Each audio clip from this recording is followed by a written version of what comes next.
And yo, what's up again sa inyo mga Karagon? So ayan, so matagal-tagal tayong di nakapag-vlog, halos mag-iisang taon din. Pero ngayon, sasabak ulit tayo ng south. So first lap natin, Calbayog Samar, 212.13 km. So si Dash ulit, siya lang kasi yung iisa nating ibon. So may motivation naman siya. Ayan, meatloaf mga Karagon. So kung gusto nyo akong samahan, tara, let's go!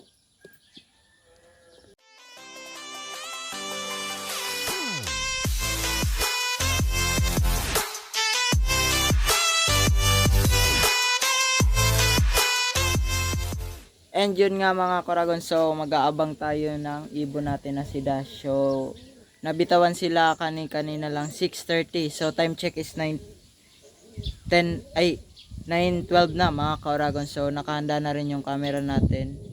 So then may dadating din tayo ngayong order na para sa ating mga kalapate. So sana makapag-upawi tayo ngayon ng Calbayog Samar mga Karagon. So ayan mga Kaoragon. So first lap natin, Calbayog Samar, 212.13 km mga Kaoragon. So ayan ang forecast. So mga datingan ng ibon is 9:30. So maya maya abang na tayo mga Kaoragon. So ayan mga Karagon, so yung panahon is kalmado naman, ayan. So di naman gaano. So tailwind or tinutulak naman yung ibon, so mabibilis yung ibon natin ngayon. So sana makauwi si Dash.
So, ayun guys.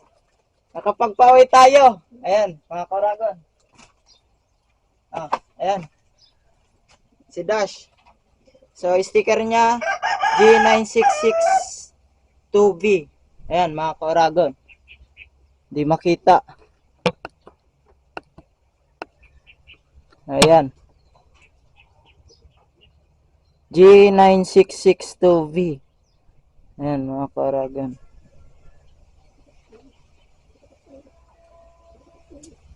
So, di butas mga Koragon ng first lap natin. So, ayan mga Koragon. So, clock in. Kalbayog Samar. So, ang speed niya is 1061 mga Koragon. So, di tayo butas. Thanks God. So, ayan mga Koragon si Dash. So, fresh from Kalbayog Samar.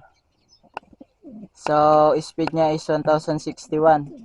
So, at least kahit wala tayong mapanalunan, nakauwi siya mga Koragon.